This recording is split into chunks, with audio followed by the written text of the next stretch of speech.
राम राम. स्वागत आहे आपलं माझ्या यूट्यूब चॅनलवर.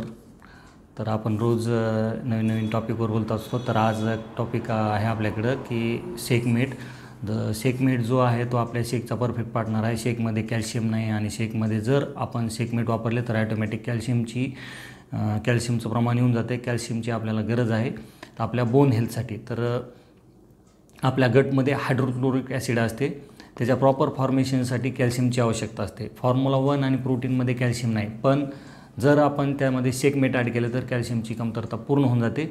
आणि त्यामुळे शेकमध्ये 1 चमचा जर आपण शेकमेट ॲड केलं तर 5 ग्राम प्रोटीन मिळते शेकमेटच्या एका स्पूनमधून. तर आणि 2 स्पून जर ॲड केले तर 10 ग्राम प्रोटीन मिळते. मग शेकमधून 9 ग्राम प्रोटीन आपल्याला ऑलरेडी मिळत असते.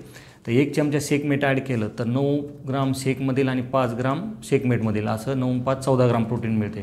आणि जर शेकमध्ये आपण 2 चमचे शेकमेट ॲड केलं तर 9 ग्राम प्लस 10 ग्राम 19 ग्राम प्रोटीन आपल्याला मिळते. यामुळं आपली जर प्रोटीन आपण सकाळ संध्याकाळ घेत असतो तर 40 ग्राम प्रोटीन आपल्याला दररोज मिळते. ह्यामुळे आपले व्हिटॅमिन डीची कमतरता पूर्ण होते.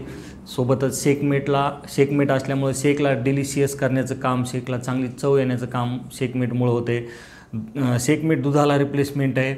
ज्यांना दूध आवडत नाही तर ते शेकमेट यूज करू शकतात. आणि शेकमेटचा ग्लायसेमिक इंडेक्स फूड म्हणून वापर केला जाते आणि त्याच्यामध्ये शुगर ॲडेड नाही आहे. आणि हिची पॅकिंग जी आहे तर ती 500 ग्राममध्ये येते, अर्धा किलोच्या डब्यामध्ये येते. जर तुम्ही याच्यामध्ये असाल, डाएटवर असाल, फॉर्म्युला 1चा शेक घेत असाल तर त्यामुळे नक्कीच शेकमेट ॲड करा, तुम्हाला छान असा रिझल्ट मिळेल.